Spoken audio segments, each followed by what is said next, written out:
المعین وصلی اللہ علی سیدنا و نبینا محمد و آلہ الطاہرین ربی اشرح لی صدری ویسر لی امری واحلل عقدۃ من لسانی یفقہوا قولی۔ ممتاز صاحب ایک زحمت فرمائیں، یہ پنکھا بند کر دیجیے ذرا۔ حضرات محترم، حضرت مولا امام حسن عسکری علیہ السلام کا ارشاد گرامی ہے۔ حضرت ارشاد فرماتے ہیں کہ جو شخص اپنے آپ کو مسلمان کہتا ہے اور وہ اس حالت میں صبح کرتا ہے کہ وہ مسلمانوں کے امور سے بے خبر ہے، یعنی دیگر مسلمان جو ہیں، یعنی اس میں کوئی رنگ، نسل، زبان، علاقے کی کوئی محدودیت نہیں، مسلمان روئے زمین جہاں جہاں تک اس کی رسائی ہے وہ دیگر مسلمانوں کے امور سے بے خبر ہے، ان کے بارے میں وہ بیچارے پریشان حال ہیں، مشکل میں مبتلا ہیں، ان پہ ظلم ہو رہا ہے، وہ اس کی زندگی کا ان باتوں سے کوئی تعلق نہیں، وہ سیلف سینٹرڈ آدمی ہے، تو فرماتے فلیس بمسلم، وہ انسان مسلمان نہیں ہے۔ وہ بے شک نمازیں پڑھتا ہو، اس کے لیے، ہر مسلمان کے لیے لازم ہے کہ وہ جہاں پر اپنی ذات کے بارے میں مسلمان بنے، وہ اپنے گرد و پیش کے بارے میں باخبر رہے، اور یہ ذمہ داریوں میں سے ذمہ داری ہے کہ کھونا للظالم خصما وللمظلوم اونا، کہ یعنی ظالم کے مد مقابل ہونا ہے اور مظلوم کا مددگار ہونا ہے، جتنی وسعت امکان ہے انسان کے پاس اس کے مطابق۔ انسان نے اپنے آپ کو اس سے علیحدہ نہیں کر سکتے ہم۔ اور یہ جو حضرت کا فرمان گرامی ہے کہ جو ارشاد فرماتے ہیں کہ جو شخص روزہ بھی رکھتا ہے، نماز بھی پڑھتا ہے، حج بھی کرتا ہے، لیکن وہ امر بالمعروف نہیں کرتا اور نہی عن المنکر کا فریضہ انجام نہیں دیتا، یعنی ظلم کے خاتمے کے لیے اور عدالت کے قیام کے لیے آگے نہیں آتا، حضرت فرماتے ہیں اس کی باقی جتنی بھی عبادات ہیں اللہ کی بارگاہ میں ان کی کوئی قدر و قیمت نہیں ہے۔ یہ ایک باقاعدہ ایک پورا نیٹ ورک ہے، انٹیگریٹڈ سسٹم ہے، ایک چیز دوسرے کے ساتھ ملی ہوئی ہے۔ یہ جو آباء و اجداد کے دین کی اندھی تقلید ہے، اس کے اندر ہوتا ہے کہ کوئی آدمی نماز کو پکڑ لیتا ہے، کوئی مجلس ماتم کو پکڑ لیتا ہے، کوئی نظر نیاز کو پکڑ لیتا ہے، اور وہ سمجھتے رہتے ہیں کہ ہم یعنی شاید اللہ کے دین پہ عمل کر رہے ہیں، حالانکہ یہ چیزیں ایک دوسرے کے ساتھ ایک نیٹ ورک، جیسے یہ تصویر پڑی ہوئی ہے یہاں پہ، یہ ایک دوسرے کے ساتھ ملی ہوئی چیز ہے، ایک دانہ دوسرے کے ساتھ جڑا ہوا ہے، ایک وہ چیز پورا سسٹم کو انسان وادخلوا فی السلم کافہ، اسلام میں داخل ہو جاؤ پورے کے پورے۔ یہ جو روش ہے کہ نو میں نو بے باس و نکفر بے باس، جو چیز پسند آئے اس کو لے لیا جائے، جو طبیعت پہ گراں گزرے اسے چھوڑ دیا جائے۔ مغرب کی نماز پڑھنی آسان ہے، ذرا گپ شپ بھی ہے، آدمی اپنے لوگوں سے ملاقات بھی کر لیتا ہے اس واسطے اس میں، اور فجر کی نماز میں غائب، یہ اللہ کا دین نہیں ہے، یہ میرا اپنا بنایا ہوا دین ہے۔ نماز کی پابندی اور مجلس ماتم سے غائب، مجلس ماتم کی پابندی نماز سے غائب، یہ اللہ کا دین نہیں، یہ ہمارے اپنے بنائے ہوئے نفس پرستی ہے، نفس کے یعنی بنائے ہوئے فریب کے جال ہیں یہ، جس میں انسان پھنسا رہتا ہے اور اپنے آپ کو یہی سمجھتا رہتا ہے کہ وہ بڑا نیک آدمی ہے، اللہ کے دین پہ عمل کر رہا ہے۔ تو حضرت نے یہ ارشاد فرمایا، اس حوالے سے یعنی میں آپ کی خدمت میں عرض کرتا رہتا ہوں، یہ دیکھو عزیزان، دنیا اب جو ہے نا، یہ ابھی تو یہ 3G اور انفارمیشن ٹیکنالوجی میں یہ جو وائی فائی ہے، یہ ابھی پاکستان میں 3G بھی صحیح نہیں آیا، اور ابھی 4G جو ہے اس کی جو سپیڈ ہے وہ 3 کے مقابل میں بڑی حیرت انگیز ہے، اور 5G جو ہے جس دن وہ عملی طور پہ دنیا میں وارد ہو گیا، وہ ٹیکنالوجی جو ہے ایک کامن مین کے ہاتھ میں آ گئی، تو یہ جو قول ہے نا لوگوں کا کہ یہ دنیا ایک گلوبل ولیج ہے، یہ پریکٹیکلی ہو جائے گا، یہ عملی شکل اختیار کر جائے گا۔ یہ ہر آدمی، آپ نے امریکہ، اب کوئی اس قسم کی بات نہیں، آپ ایسے سامنے ایک آدمی کھڑا، آپ اس سے بات کر رہے ہیں، یہ 5G کی ٹیکنالوجی اتنی حیرت انگیز انسانی زندگی کے اندر تبدیلیاں لے کے آئے گی یہ جو روبوٹس کا جو آئیڈیا ہے یہ عملی زندگی میں داخل ہو جائے گا. جیسے آپ نے دیکھا کہ ڈرونز جو ہیں وہ آہستہ آہستہ یعنی ایئر انڈسٹری کو ریپلیس کر رہے ہیں. سولر انرجی ریپلیس کر رہی ہے اس یعنی ہائیڈرو پاور الیکٹرک کو. یا آپ عنقریب دیکھیں گے حیرت انگیز قسم کی تبدیلیاں عنقریب آ رہی ہیں. تو یہ 5G جو ہے یہ عملی طور پہ دنیا کو گلوبل ولیج بنا دے گی. تو جب یہ گلوبل ولیج ہے تو یعنی اگر آسٹریلیا میں ایک عمل ہوتا ہے، آج سے 50 سال پہلے آسٹریلیا ایک دوسری دنیا تھی، امریکہ ایک دوسری دنیا تھی، پاکستان ایک تیسری دنیا تھی. اب نہیں ہے یہ. اب اگر آسٹریلیا میں، لیٹن امریکہ میں، افریقہ میں کوئی بھی عمل ہوتا ہے، اس کے کمیونیکیشن چونکہ فاسٹ ہے تو اس کے اثرات ذہن پہ مرتب ہو رہے ہیں آگے. اور جیسے جیسے یہ چیز جو ہے یہ مزید کمیونیکیشن اور فاسٹ ہوگی، یہ جو ذرائع مواصلات ہیں، ایک تو نا کہ یہ یعنی جو انفارمیشن ٹیکنالوجی ترقی کرے گی، پھر ذرائع مواصلات ترقی کریں گے اور انسان کے لیے یہ فاصلے جو ہیں سمٹتے چلے جائیں گے. یہ عنقریب انسان اس ٹیکنالوجی پر سمجھ تو گیا ہوا ہے. جو قرآن کریم میں جس کا ذکر اللہ تعالیٰ نے کیا وہ حضرت سلیمان علیہ السلام علی نبینا نے اپنے دربار میں تم میں سے کوئی ہے جو تخت بلقیس کو لے کے آئے. تو در حقیقت وہ قصہ اللہ تعالیٰ نے کوئی ایسے تاریخ یعنی کسی قصہ کہانی نہیں سنایا، اصل میں عقل انسان کو متوجہ کی ہے کہ اس کائنات کے جو قوانین فطرت ہیں ان میں اس قسم کے امکانات پائے جاتے ہیں. فانفذوا لا تنفذون الا بسلطان. دعوت فکر عقل انسان کو کہ آپ آگے آئیں اور اس میں غور و فکر کریں. دو صلاحیتیں پیدا کریں، ایک نو ہو جسے علم کہتے ہیں، دوسرا تصرف جسے قوت کہتے ہیں. علم و قدرت پیدا کریں. جو کام آصف ابن برقیہ نے کیا کہ آنے پلک جھپکنے میں وہ تخت بلقیس ادھر منتقل کر دیا، جو بھی یہ علم حاصل کر لے گا، تصرف پیدا کرے گا، وہ کر دے گا. معجزہ جو ہے وہ کہا جاتا ہے ایسا عمل جو عقل انسان کو عاجز کر دے. آج کا جو یہ موبائل ہے، یہ جو جس پہ یہ تصاویر وغیرہ بھی آتے ہیں، کیا کہتے ہیں اسے، اس موبائل کو یہ جو موبائل آج کے لیے جس میں یہ 3G اور 4G کی استعمال ہو رہی ہے، وائی فائی، تو یہ آج سے 100 سال پہلے اپنے آباء و اجداد کے پاس ہم لے کے یہ موبائل چلے جائیں، وہ کہیں گے تو معجزے کیا باتیں آپ کر رہے ہیں. یہ جو رموز فطرت ہیں اس تیزی کے ساتھ انفولڈ ہو رہے ہیں. وہ چیز جو 1400 سال پہلے 1450 سال پہلے قرآن نے بتایا تھا کہ it is a doable job, یہ قابل عمل ہے. وہ پھر حضرت سلیمان کا وہ جو قالین تھا یا وہ تخت تھا، اس کے ذریعے سے یہ بتایا گیا تھا کہ اس کائنات میں اس قسم کے امکانات پائے جاتے ہیں کہ جس کے ذریعے سے انسان یہ ٹیک آف کر سکتا ہے. اور اس کے ذریعے سے وہ آج اس کی ایک ابتدائی شکل، یہ جہاز جو ہے نا یہ الٹیمیٹ نہیں ہے، یہ تو بالکل ایک ابتدائی شکل ہے کمیونیکیشن کی. عنقریب انسان روشنی کی رفتار سے سفر کرے گا. یہ آئیڈیا باقاعدہ طور پہ کنسیو ہو چکا ہوا ہے. امریکہ کا جو ادارہ ہے ناسا، وہ اس کے اوپر یعنی کافی عرصے سے ریسرچ کر رہا ہے. جزوی طور پر انہوں نے کامیابی بھی حاصل کی ہے کہ ایسے ٹرانسمیٹنگ اسٹیشنز بنائے جائیں. جیسے آپ دیکھیں نا، یا آپ موبائل پہ بات کرتے ہیں تو موبائل پہ جب یا فون پر ہم بات کرتے ہیں تو ہماری آواز ادھر نہیں جاتی، وہ جو ساؤنڈ ویوز ہماری یا منہ سے نکل رہی ہوتی ہیں وہ ایک ریسیور اس کو ریسیو کرتا ہے، پھر اس کو وہ الیکٹرو میگنیٹک ویوز میں کنورٹ کر دیتا ہے. وہ الیکٹرو میگنیٹک ویوز ٹریول کرتی ہیں،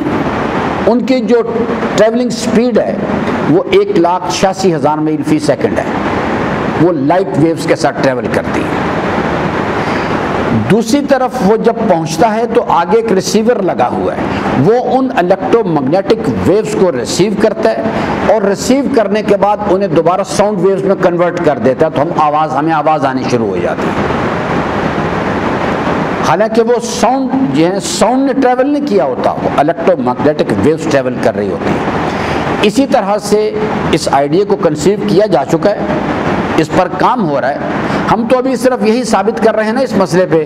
کہ جو شہادت ثالثہ نہیں پڑھتا وہ حلال زادہ ہے یا حرام زادہ ہے۔ ہم تو ہماری تمام طور توجہات جو ہیں ابھی ان معاملات میں ہیں۔ اس پر باقاعدہ طور پہ انسان روشنی کی رفتار سے سفر کرے گا، یہ بھی ابتدائی چیز ہے، پھر ایک وقت آئے گا کہ انسان اس سے بھی آگے چلا جائے گا اور انسان اپنی فکر کی رفتار سے سفر کرنا شروع کر دے گا، جہاں مادہ بالکل پیچھے چلا جائے گا۔ یہ جو لائٹ ویوز ہیں یہ بھی مادہ ہے۔ پھر ایک چیز ہے ماورائے مادہ، جہاں مادے کا کوئی گزر نہیں ہے، اور وہاں پر انسان جو ہے وہ جیسے اس وقت آدمی کے لیے سمجھنا بھی مشکل کام ہے، وہ ہے کہ انسان اپنے فکر کی رفتار سے، یعنی آنے واحد میں فکر انسان 7ویں آسمان پہ پہنچتی ہے، پھر لوٹتی ہے، پھر جاتی ہے، پھر آتی ہے، اس رفتار سے انسان سفر کرے گا۔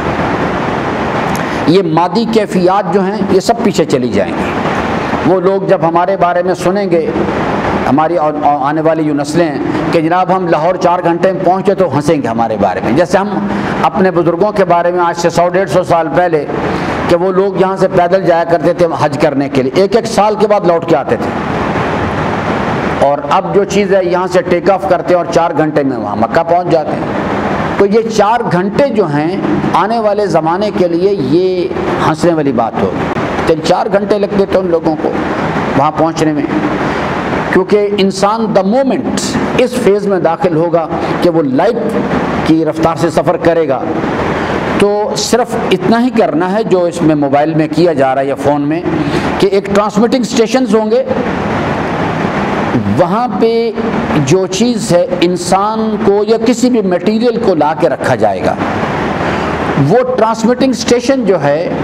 اس کو تحلیل کر دے گا الیکٹرو میگنیٹک ویوز میں۔ اب یہاں آ کے یعنی جو چیز جو ہے وہ اس میں کنفیوژن آ رہی ہے، انہیں ٹرانسمٹ تو کر دیں، اسے تحلیل کریں الیکٹرو میگنیٹک ویوز میں اور انہیں ٹرانسمٹ کر دیں، لیکن اس کائنات کے اندر کتنی مختلف قسم کی ویوز موو کر رہی ہیں۔ اب ہم نے دوبارہ اپنے ریسیونگ سٹیشن پر صرف اسی فریکوینسی کو ریسیو کرنا ہے جس فریکوینسی پر ان کو ٹرانسمٹ کیا گیا ہے، اور دوبارہ سے پھر وہ جو مثال کے طور پہ یہ گلاس ہے اس کو ٹرانسمٹ کریں گے، تو یہ مادی کیفیات سے باہر اس کیفیت سے باہر جائے گا، الیکٹرو میگنیٹک ویوز میں کنورٹ کریں گے اسے، یہ ادھر جائے گا ریسیونگ سٹیشن پہ۔ اب وہاں ریسیو کرنا ہے تو یہ پتہ لگا کہ جناب اس کی جگہ پر یہ آ گیا، اس کی جگہ پہ یہ پڑا ہوا ہے اس میں۔ اب یہ نہیں سمجھ آ رہی اس چیز کی کہ ان کو ریسیو کیسے کیا جائے، تاکہ جو چیز وہاں سے ٹرانسمٹ کی گئی ہے وہ ایز اٹ از یہاں ریسیو ہو جائے، پتہ لگے کہ جناب یہ اس گلاس کی جگہ پہ وہاں کوئی ایک عدد چھپکلی بیٹھی تھی وہ ادھر ٹرانسمٹ ہو گئی۔ تو اب یہ اس میں کنفیوژن آ رہی ہے اس چیز کے اندر کہ جناب یہ کیا جائے، ورنہ مادی کیفیات میں انسان نے آئیڈیا کنسیو کر لیا ہوا ہے، کنسیو کرنے کے بعد اس کے اوپر وہ کام کر رہے ہیں بڑی تیزی کے ساتھ، کہ یعنی پھر ایک باقاعدہ یعنی ٹنل بنائی گئی ہے جس میں میٹیریلز کو اس مادی کیفیات سے باہر نکالا گیا ہے۔ انہوں نے یہ شاید، میں یقینی طور پہ بات نہیں کہتا یعنی، لیکن شاید انہوں نے امیر المومنین کا خطبہ نہج البلاغہ خطبہ اول سے آئیڈیا کنسیو کیا، اور کنسیو کرنے کے بعد انہوں نے وہ اسے تھرو کر رہے ہیں اور اس کو پھر وہ ریسیو کرنا چاہتے ہیں، جس سے پتہ لگے کہ یہ کائنات میں ابتدائی طور پر بنائی کیسے گئی تھی، یہ کس طرح سے مادہ جو ہے اس کو انیشلی کنسیو کیا گیا اور کس طرح سے مختلف مراحل سے گزرتا ہوا وہ یہاں تک آیا ہے۔ تو انسان جو ہے اس وقت ہم ایک مور اور لیس ایک گلوبل ولیج 5G آ جانے دیں، ذرا آپ کو میری بات زیادہ بہتر سمجھ آ جائے گی۔ وہ آپ حیران ہو جائیں گے واقعتاً، یعنی کہ دنیا کا سٹائل آف لائف بالکل چینج ہو جائے گا۔ یہ گھروں میں کسی خاتون کو کسی کو نوکر رکھنے کی ضرورت نہیں رہے گی، سمپلی ایک روبوٹ لے کے آئیں، اس میں ڈیٹا فیڈ کریں، وہ آپ کے ساتھ باتیں بھی کرے گا، گپ شپ بھی کرے گا، سب باتیں آپ کو باتوں کا جواب بھی دے گا، اس واسطے کہ اس کے اندر پورا ڈیٹا آپ کو، یعنی اگر آپ پریشان ہیں آپ کو کنسول کرنے کی بھی کوشش کرے گا کہ بھئی آپ کیوں پریشان کیوں ہیں۔ یہ ڈاکٹر صاحبان بھی جو ہیں یہ مورلیس فاری کر دیے جائیں گے، آپریشن بھی روبوٹس کیا کریں گے جی، لیکن اصل کمانڈ انسان کے پاس ہے۔ کمانڈ جو ڈیٹا آپ اس کے اندر فیڈ، کمپیوٹر خود کچھ نہیں کرتا کبھی بھی، جو ڈیٹا آپ اس میں، ان کے پاس یہ وہ فائل مختار نہیں ہے، وہ انہیں فائل مختار قرار، ہاں البتہ اگر بنانے والا جو ہے وہ غیبت کا شوقین ہے تو ڈیٹا فیڈ کر دے گا تو کرے گا اگر وہ یہ اس میں پھر تو پرابلم کوئی نہیں ہوگا اسے۔ بہرحال دنیا گلوبل ولیج بن چکی ہے، اور آپ یہ نہیں کہہ سکتے، ویسے تو کائناتی نظام ہے ہی اسی قسم کا اللہ نے بنایا، کہ یہ صرف یہ نہیں ہے کہ میرا کلام، فرماتے ہیں کہ یعنی یہ اصل میں سمجھا رہے تھے کائناتی سائنس جو ہے، فرماتے ہیں جب ایک انسان جھوٹ بولتا ہے تو اس کے قلب سے ایک بدبو خارج ہوتی ہے جو ان ملائکہ کو جا کے اذیت دیتی ہے جو عرش الہی کے گرد موجود ہیں۔ یعنی ایسا سسٹم اللہ نے بنایا ہے، ایک پتا بھی اگر ہلتا ہے نا کائنات میں تو اس کی جو وائبریشن ہے اس کے اثرات بقیہ تمام مخلوقات پر مرتب ہو رہے ہوتے ہیں۔ ایک پتا بھی اگر حرکت کرتا ہے تو اس کی حرکت بغیر لاجک یا ریزن کے نہیں ہوتی۔ یہ علیحدہ مسئلہ ہے، ہمارے پاس علم نہیں ہے، لیکن اس کی لاجک بھی ہوتی ہے اور اس کے پیچھے ریزننگ بھی ہوتی ہے، اور وہ جب حرکت کرتا ہے تو اس کے نتیجے میں ہوا میں ارتعاش پیدا ہوتا ہے، یا اس کے اثرات تمام کی تمام سسٹم کے اوپر جا کے مرتب ہو رہے ہوتے ہیں۔ ہم یہ نہیں کہ ہمارے علم کی محدودیت علیحدہ چیز ہے، لیکن یہ کائناتی نظام ہے۔ میں بات کرنا چاہتا تھا، اتنی لمبی میں نے تمہید مجھے، یہ ابھی عمران خان صاحب تشریف لے گئے تھے امریکہ، یہ ایک انہوں نے، اب یہ جو کچھ وہ امریکہ میں کر کے آئے ہیں یا جو کچھ ان کا استقبال کیا گیا، اب ہم یہ نہیں کہہ سکتے کہ ہم لا تعلق لوگ ہیں، ہم ایک کامن مین ہیں، ہمارا کیا تعلق ہے ان باتوں کے ساتھ۔ نہ میرے عزیزان، ہمارا تو ڈائریکٹ تعلق ہے۔ سب سے پہلے ہم انسان ہیں، تو اگر اس روئے زمین پر رہنے والے انسان جو ہیں وہ کسی منفی سمت کی طرف حرکت کریں گے تو اس کے اثرات بہرحال جلد یا بدیر ہمارے اوپر آئیں گے۔ یہ تو ہو نہیں سکتا کہ ہماری آنے والی نسلیں اس کے منفی اثرات برداشت کریں گی، تو ہم اپنے آپ کو لا تعلق نہیں رکھ سکتے کہ ہم یہ کہیں کہ جی عمران خان صاحب جو تشریف لے گئے وہاں پہ بحیثیت کچھ امریکنز نے ان کے ساتھ جو یعنی ان کو وہاں پہ یعنی استقبال کیا، وہ اس پر کچھ چیزیں میں تبصرہ کرنا چاہتا ہوں، شاید ایک دو دن لگیں اس چیز کے لیے، کیونکہ آج وہ تمہیدی گفتگو لمبی ہو گئی، کیونکہ جو کچھ بھی اب عمران خان اور ان کے رفقا فیصلہ کریں گے اس کے اثرات میں نے بھی برداشت کرنے ہیں، آپ نے بھی برداشت کرنے ہیں۔ اگر وہ صحیح فیصلہ کریں گے تو اس کے مثبت اثرات کے فیوز و برکات جو ہیں وہ ہم تک آئیں گے، اگر وہ غلط فیصلہ کریں گے تو اس کے منفی اثرات آئیں گے۔ یہ کبھی ہم اپنے آپ کو بچا نہیں سکتے کہ ہم یہ کہیں کہ جی ہمارا اس کے ساتھ کوئی تعلق نہیں۔ ایک جو چیز ہے، امریکنز نے جب عمران خان وہاں پہنچا تو امریکنز نے بڑا کولڈ شولڈر دیا، اس کو ریسیو نہیں کیا گیا پراپرلی ایئرپورٹ پہ۔ یہ اصل میں جواب تھا۔ اصل میں جب امریکن وزیر خارجہ یعنی پومپیو پاکستان آیا تھا تو پاکستان نے باقاعدہ ایک پلاننگ کے تحت انہیں کولڈ شولڈر دیا تھا، ورنہ پہلے امریکن وزیر خارجہ جو ہے وہ اصل میں وہ بنیادی طور پہ اسے وزیر خارجہ نہیں کہتے، اسے کہتے ہیں سیکریٹری آف اسٹیٹ. امریکہ نے ایک عالمگیر حکومت کا ایک آئیڈیا کانسیپٹ بنایا ہوا ہے جس میں وہ اپنے آپ کو پوری دنیا کا حاکم سمجھتا ہے. اور یہ جو ان کا وزیر خارجہ ہے اسی واسطے اس کو وہ وزیر خارجہ نہیں کہتے, کہتے ہیں سیکریٹری آف اسٹیٹ ہے. سیکریٹری آف اسٹیٹ سے مراد ہے کہ وہ تمام یہ جو یو این او جن تمام ریاستوں کا مجموعہ ہے وہ ان تمام کا انچارج سیکریٹری ہے. وہ جب بھی کسی ملک میں جاتا ہے اسے ریڈ کارپٹ دیا جاتا ہے, اس کا استقبال کیا جاتا ہے. انہوں نے ڈیلیبریٹلی حرکت کی. امریکن وزیر خارجہ آیا پاکستان, انہوں نے پرائم منسٹر کے ساتھ اس کی ملاقات رکھی, لیکن ملاقات اس طرح سے رکھی کہ پہلے ان سے کہا گیا کہ آپ آ کے بیٹھ جائیں, اور سیٹنگ ارینجمنٹ پہلے امریکن وفد کو بلا کے بٹھا دیا گیا. امریکن جو سیکریٹری آف اسٹیٹ بیٹھا ہوا تھا, ساتھ اس کے وہ امریکن جنرلز بیٹھے ہوئے تھے, باقی آگے اس کا عملہ بیٹھا ہوا تھا. ادھر پاکستان کے لوگ یہ بیٹھے. عمران خان کو پلاننگ کے تحت سب سے بعد میں داخل ہوا اور سب کو کھڑا ہونا پڑا. سیٹنگ ارینجمنٹ یہ تھا کہ امریکن وزیر خارجہ یہ ادھر ٹیبل کے اس طرف جیسے کسی میٹنگ کو پریزائڈ کرتے ہیں, عمران خان کرسی صدارت پہ بیٹھا کے,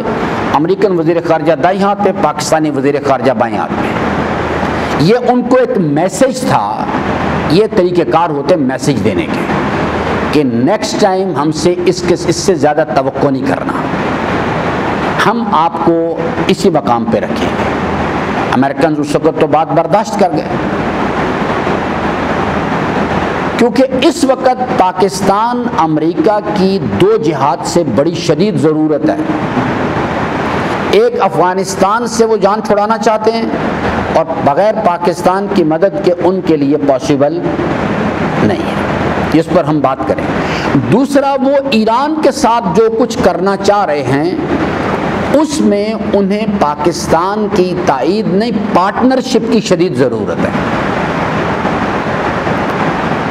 یہ ان کے پہلے تو انہوں نے ان کو یعنی کولڈ شولڈر دیا, لیکن یہ جو وہاں جلسہ ہوا واشنگٹن میں اس نے امریکن یہ ہیرارکی کو سوچنے پر مجبور کر دیا اس چیز کے لیے. تو بس بات یہاں روک لیتے ہیں. ایک چھوٹی سی چیز میں آپ کو پاکستان کی انٹرنل پالیٹکس کے حوالے سے بتانا چاہتا ہوں. پاکستان میں یعنی محمد علی جناح کے بعد, محمد علی جناح کے زمانے میں بھی یہ کنورسیشن ہوئی تھی. ایک آدمی ہوا کرتا تھا میجر جنرل محمد اکبر, میجر جنرل اکبر خان اس کا نام تھا یا محمد اکبر نام تھا اس کا. یہ کراچی میں ایک گیٹ ٹوگیدر تھی, قائد اعظم زندہ تھے, تو اس گیٹ ٹوگیدر میں وہ جنرل اکبر صاحب بھی آئے ہوئے تھے. وہ جب آپس میں گپ شپ شروع ہوئی یعنی تو وہ قائد اعظم سے ملا آ کے, اور اس نے جو حکومتی معاملات ہیں پالیسی میٹرز کے حوالے سے قائد اعظم سے کچھ بات شروع کی کہ جناب یہ کرنا چاہیے اور یہ نہیں کرنا چاہیے. تو قائد اعظم نے کہا کہ well gentle main, this is none of your task, یہ تو آپ کا کوئی کام, آپ کا ان کاموں سے کیا تعلق ہے. What to do and what not to do, this is not your job, یہ تو آپ کا کام نہیں ہے. آپ کو اپنے جو آپ کی ذمہ داری ہے اس کو طرف آپ ادھر دیکھیں, یہ آپ کا کام نہیں ہے. تو یہ گورنر جنرل کی طرف سے بڑا واضح میسج تھا کہ پاکستان ڈیفنس سروسز کو اپنی حد کے اندر رہنا چاہیے. میں آج بھی کنونس ہوں, یہ جو کہ موضوع نہیں ہے, قائد اعظم محمد علی جناح کو مارا گیا, انہیں مرڈر کیا گیا, جس میں مختلف پاور آرگنز پاکستان کے مختلف پاور آرگنز شامل تھے. اب ایک لمبی داستان ہے, یعنی میں صرف آپ کو شریف الدین پیرزادہ وہ قائد اعظم کے ساتھ کچھ عرصہ انہوں نے یعنی کام کیا, انہوں نے اپنی یادداشتوں پر مشتمل ایک کتاب لکھی. اس کا ایک جملہ میں آپ کو سنا دیتا ہوں جس سے تھوڑا بہت آپ کو اندازہ ہو جائے گا. کہ جس وقت قائد اعظم زیارت ان کو بھیج دیا گیا تھا عملی طور پہ، تاکہ وہ عملی زندگی سے ان کو کاٹ دیا جائے۔ یہ سب دھوکے بازیاں ہیں کہ جناب ان کو آرام کے لیے اور فلاں کے لیے، نو، ایسی کوئی چیز نہیں تھی۔ زیارت میں جس وقت وہ یعنی زندگی کے آخری ایام یعنی گزار رہے تھے، تو یہ لیاقت علی خان جو ہے یہ وہاں پہ ان کو ملنے کے لیے گیا، محمد علی جناح کو۔ جب یہ مل کے وہاں سے نکلا تو شریف الدین پیرزادہ اپنی یادداشتوں میں لکھتا ہے کہ قائد اعظم نے اپنی بہن سے پوچھا، فاطمہ جناح سے،